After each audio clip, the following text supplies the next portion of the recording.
Welcome back to Flashpoint. Local nonprofits applauding the Unified Development Ordinance as a great path to help manage Charlotte's explosive growth. The city nearly doubling its size since the last rules went into effect back in the 1990s. Joining us now is Meg Fencil. She serves as the Director of Engagement and Impact at Sustain Charlotte. It's a nonprofit focusing on sustainability and growth.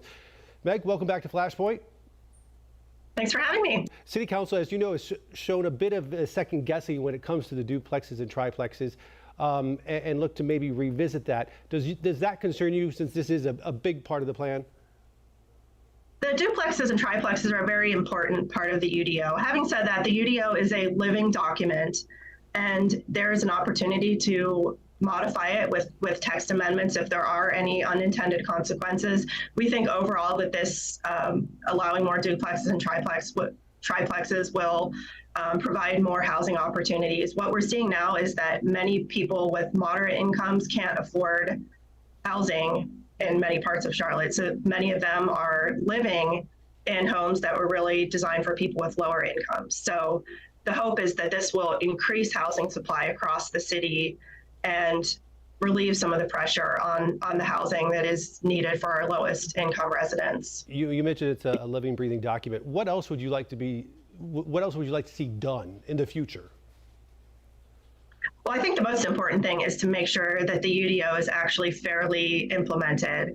A lot of time went into it, not only from the staff perspective, but also thousands of residents gave their input on the creation of the Charlotte Future 2040 Comprehensive Plan, which is the big picture vision for Charlotte's growth, as well as the Unified Development Ordinance. So any policy or plan or set of rules is only as strong as its implementation. So the next few months really will be critical as we watch how the UDO is implemented across the city. And it's important that residents are informed about what the UDO is and what it isn't. There's been a lot of misinformation about it as well. What do you think about concerns when it comes to gentrification? What's the middle ground here in terms of addressing some of the concerns of densifying Charlotte neighborhoods, but also protecting against gentrification, keeping the identity? I'm sure you see this as a holistic approach of trying to address all those things. Yeah, so I would say we should consider that living in a city that is growing means that neighborhoods will change naturally. Look at any healthy city, and neighborhoods do change over time. So the question really is, how do we preserve the best characteristics of our neighborhoods? How do we really welcome new neighbors? It's difficult to welcome new neighbors if there's nowhere for them to live. And so by having those setback requirements for the duplexes and triplexes and having the sidewall heights, that will naturally make sure that the duplexes and triplexes fit the character of the existing neighborhoods. It's also really important that Charlotte does everything that it can to preserve our existing affordable housing, often called naturally occurring affordable housing, or NOAA for short.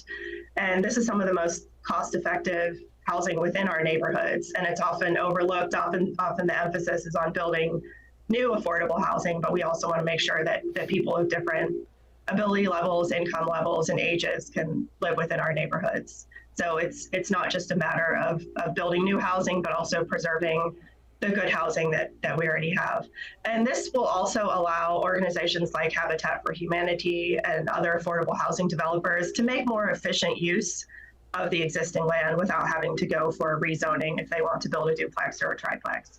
Right, and I also want to point out, this is the way that neighborhoods used to be built in Charlotte and throughout the country. So if you walk around Myers Park or Dilworth or the historic West End, there are a lot of duplexes and triplexes and quadplexes, and most of them fit in so well with the existing surrounding single-family homes that we don't even notice that they're not a single-family home until we look closer and see that there are more than one front door on that home. Yeah, absolutely. And don't stop there. In Dilworth and Elizabeth and Cherry, I mean, all the historic neighborhoods have the duplexes and triplexes. All right. Meg, listen, thanks for coming on Flashpoint. We appreciate it. Thank you so much for having me. More Flashpoint after this.